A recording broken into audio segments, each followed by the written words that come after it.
Sarah Okafor stood at the observation deck of the Celestial Spire, watching 3 suns set over the capital city of Zenthar Prime. The sky turned colors that had no names in any human language, somewhere between violet and something her brain couldn't quite process. After 6 years as Earth's ambassador to the Galactic Assembly, she'd gotten used to beautiful things that hurt to look at. Behind her, the embassy felt emptier than usual. It had been designed to house 30 staff members. Now it housed 1. Her communicator chimed with the familiar discordant tone that meant Ixthar was calling. She tapped her wrist, and the holographic projection of her assistant materialized, a being that looked like living origami, constantly folding and unfolding into impossible geometries. "Ambassador Okafor," Ixthar said, its voice like wind through crystal caves. "The Council has requested your presence immediately."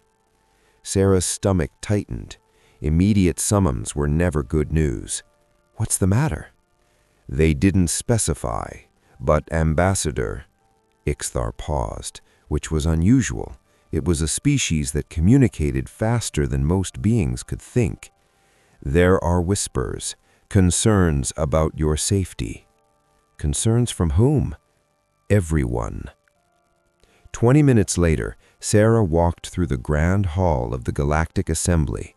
The chamber could hold representatives from 10,000 worlds. Today it held perhaps 300. Even the galaxy was getting emptier, she thought. Civilizations rose and fell like tides, and lately more were falling. The Council of Ancients waited on their elevated platform. 7 beings from 7 of the oldest surviving species in the known universe. The eldest, a creature that resembled a tree made of starlight, spoke first. "Ambassador Okafor, we summoned you to discuss a troubling matter." Sarah bowed, following protocol. "I serve at the Council's pleasure." "How many humans remain in the galaxy?" The question came from Counselor Venth, whose species measured time in millennia and found human lifespans adorably brief. Sarah had memorized the numbers. She recited them like a prayer she'd said too many times.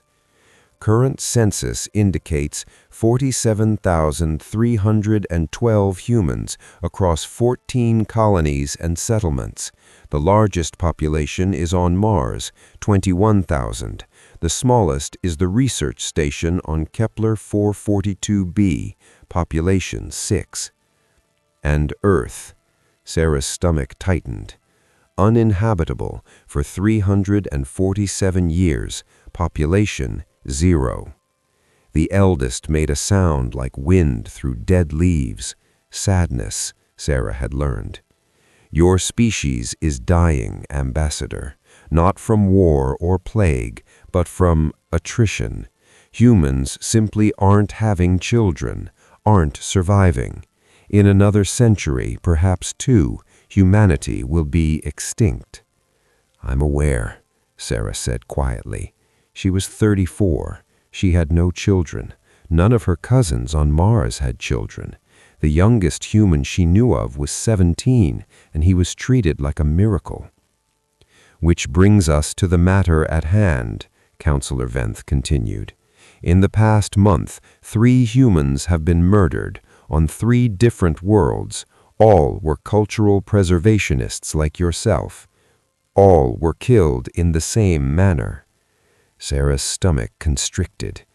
"What manner?" "Perfectly preserved," the eldest said. "Their bodies showed no signs of struggle, no decay. They simply stopped, as if frozen in amber. And in each case, personal items were taken: books, art, music recordings, pieces of human culture."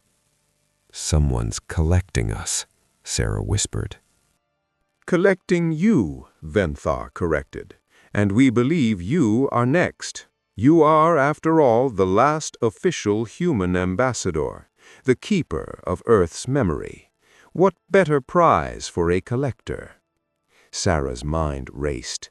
Who would do this? Why? That, said the eldest, is what we need you to help us discover.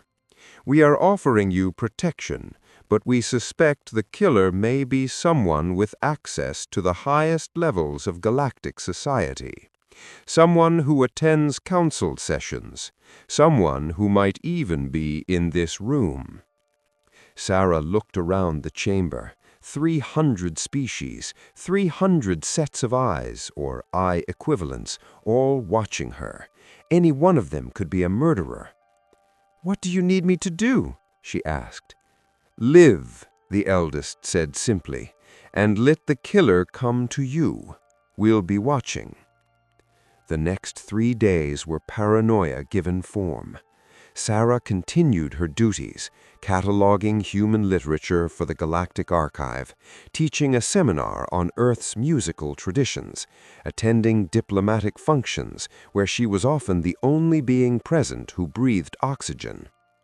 But everywhere she went, she felt eyes on her. Ixthar became her shadow, folding and unfolding nervously at her side. "You should leave Zenthar Prime," it insisted for the 100th time. "Go to Mars, disappear into one of the human colonies." "And abandon my post?" Sarah shook her head. "I'm the last embassy. If I run, humanity has no voice here." "If you die, humanity has no voice anywhere." That night, Sarah couldn't sleep. She wandered the embassy's halls, past rooms that had once held staff, past offices now filled with artifacts she'd collected over the years. Her job wasn't just diplomacy, it was archaeology of a living culture. She'd gathered everything she could: books, films, music, art, recipes, letters, diaries. The accumulated memory of a species that was forgetting how to survive. She stopped at the Hall of Voices, a room she'd created herself. Holographic recordings of humans throughout history played on a loop. Scientists and poets, leaders and rebels, children laughing, elders telling stories, voices in 100 languages, saying 1,000,000 things, all adding up to the same message. We were here. We mattered. "Quite the collection," said a voice behind her. Sarah spun. A figure stood in the doorway, humanoid but clearly not human. Its skin was pale blue, almost luminescent, and its eyes were too large, too dark. It wore robes that seemed to shift between existing and not existing. "I'm sorry," Sarah said, hand moving to her communicator. "The embassy is closed to—" "I'm not here as a visitor, Ambassador Okafor." The being stepped forward, and Sarah noticed it moved without actually walking, as if gliding on invisible currents. "I'm here as an admirer. Your work preserving human culture is exquisite." Every instinct Sarah had screamed danger. "Thank you. May I ask who you are?" "I have many names, but you may call me the Collector." It gestured to the holographic displays. "This is beautiful, but incomplete. Humanity is more than recordings and artifacts. Humanity is flesh and memory, experience and emotion. To truly preserve your species, one must preserve the living essence." Sarah's hand found the panic button on her communicator. She pressed it. Nothing happened. The Collector smiled. "I've suspended all communications in this sector. Temporal bubble. We have all the time we need for this conversation. Please don't be afraid. I don't wish to harm you. Quite the opposite. The 3 humans you killed were preserved, not killed. There's a difference.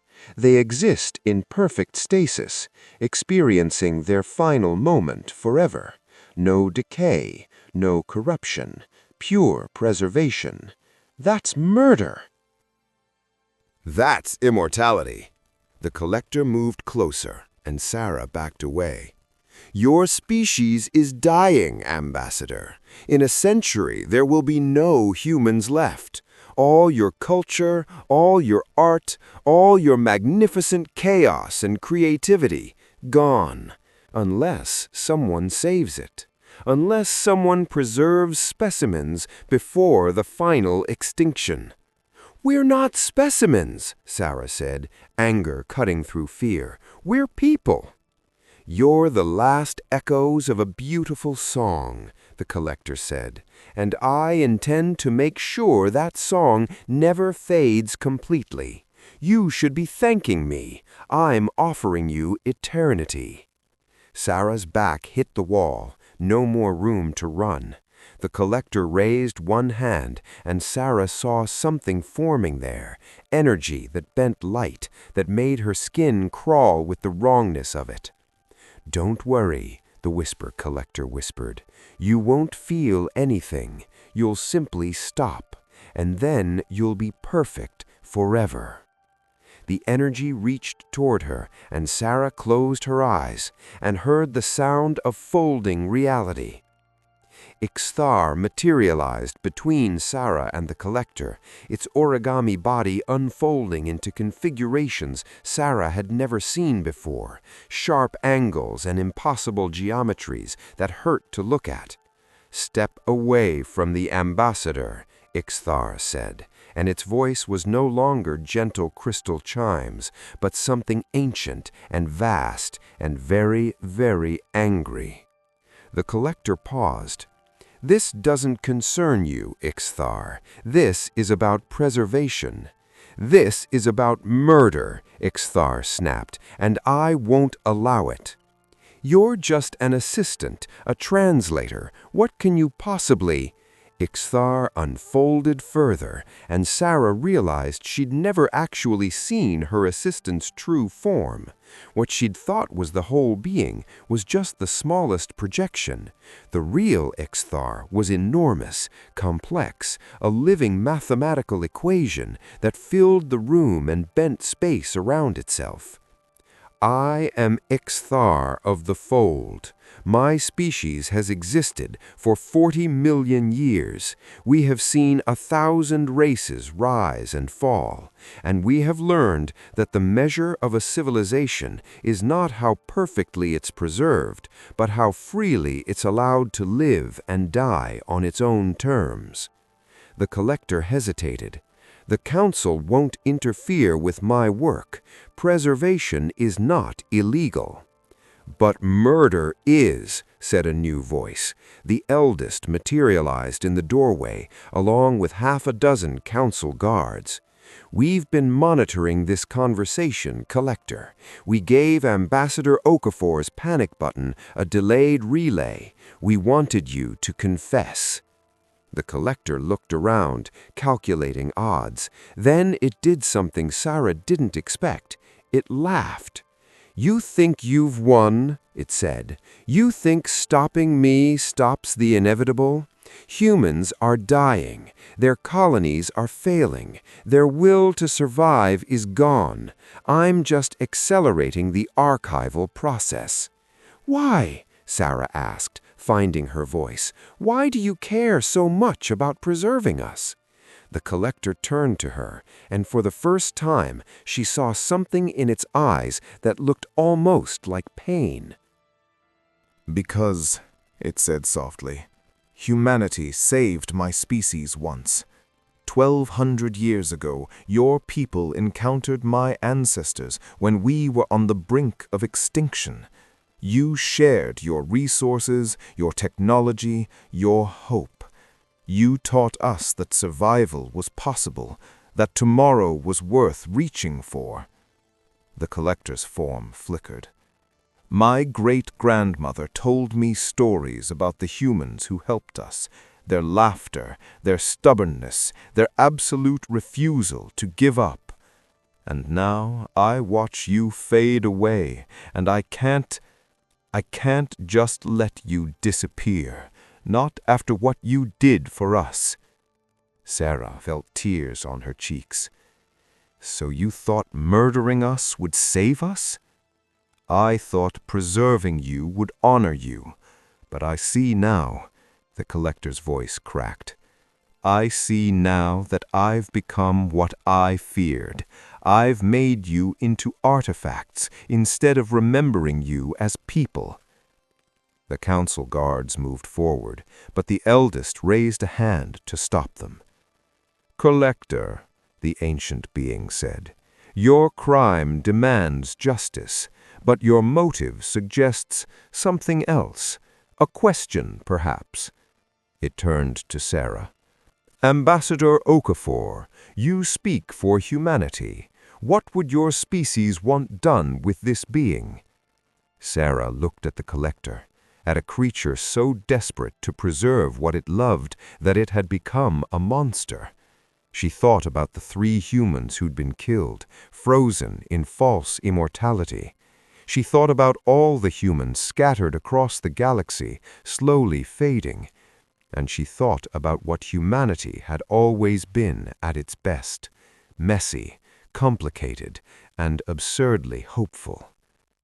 I want the collector to bring back the 3 who were taken, Sarah said. I want them restored, alive, if that's possible. It is, the collector said quietly. The preservation is reversible. They'll wake up as if no time has passed. Then do it, Sarah said, and after that, I want the collector to help me with something else. Everyone turned to look at her. Sarah smiled, and it was fierce. You said humanity is dying, that we're fading away. Maybe you're right, but maybe we're just tired. Maybe we forgot why we're supposed to keep going. She looked at the collector. You remember stories about us, stories about hope and stubbornness and refusal to quit. I want you to help me share those stories to every human colony, to every single one of the 47,000 of us left. What good will stories do? Counselor Venth asked. Stories are everything, Sarah said. They're how we remember who we are, how we remember what we're capable of. Humanity didn't save your species with technology alone, Collector. We saved you with the belief that saving you mattered, that tomorrow mattered. She turned to address the entire council. My species is dying because we forgot that. We scattered across the stars and forgot to stay connected, forgot to tell each other that we matter, that our existence has meaning. Sarah's voice grew stronger. So here's what I propose. The collector knows human history better than almost anyone.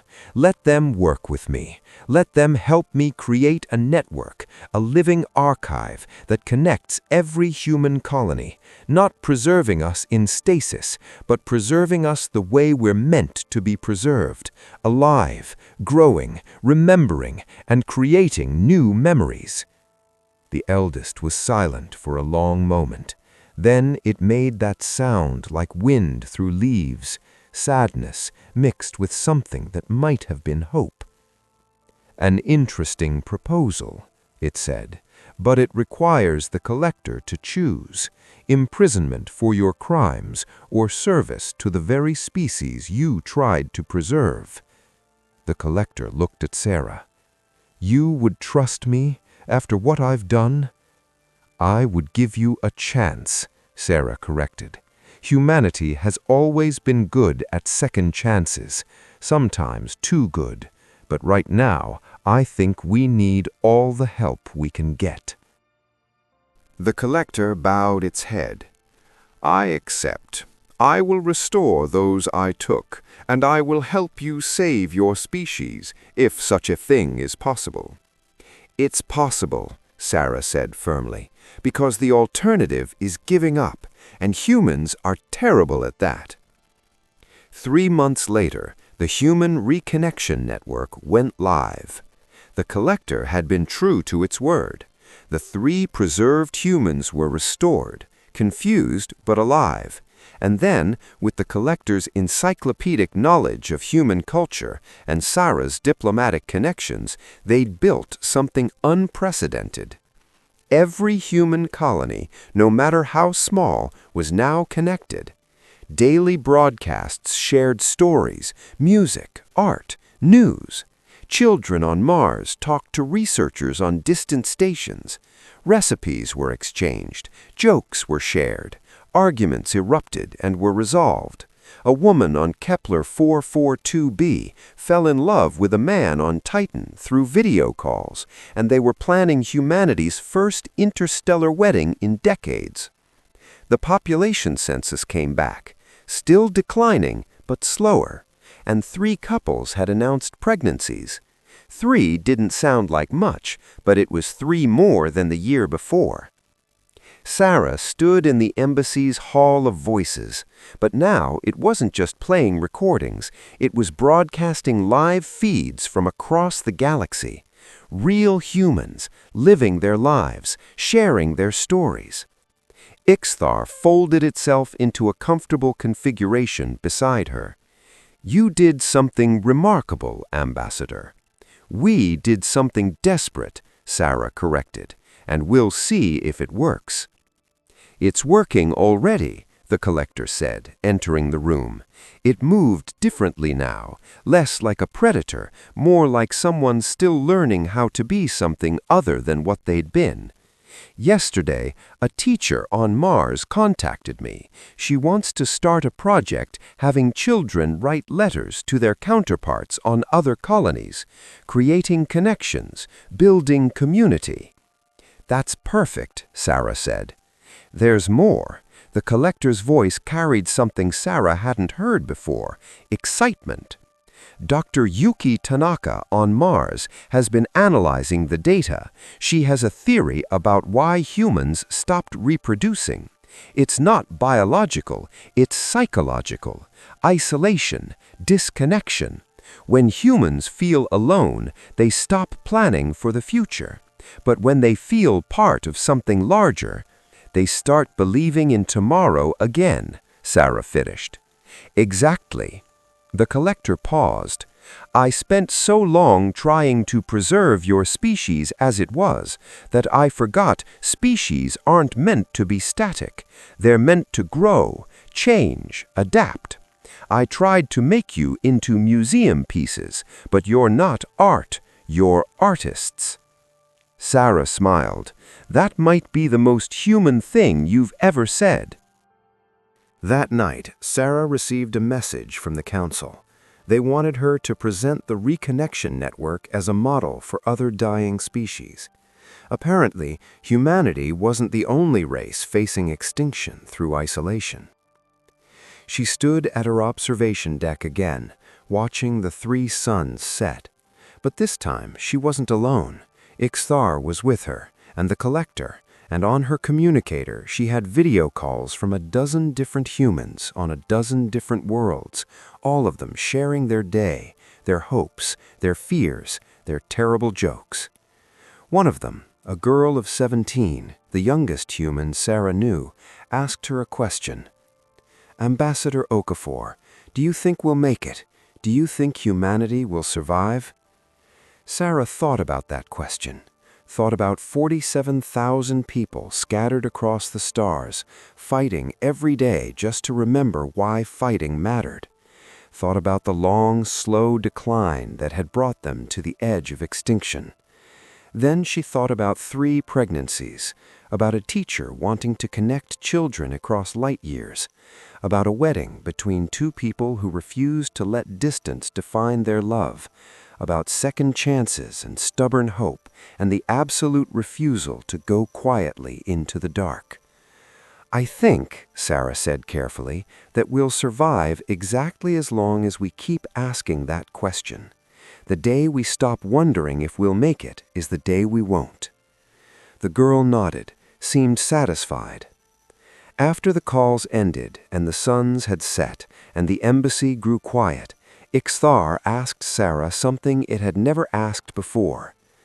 "Do you have hope, Ambassador? Real hope?" Sarah looked at her assistant, her friend, and told the truth. Some days I do, some days I don't, but here's what I've learned. Hope isn't something you have, it's something you do. Every day you get up and you make the choice to believe tomorrow matters, and then you do whatever you can to make that true.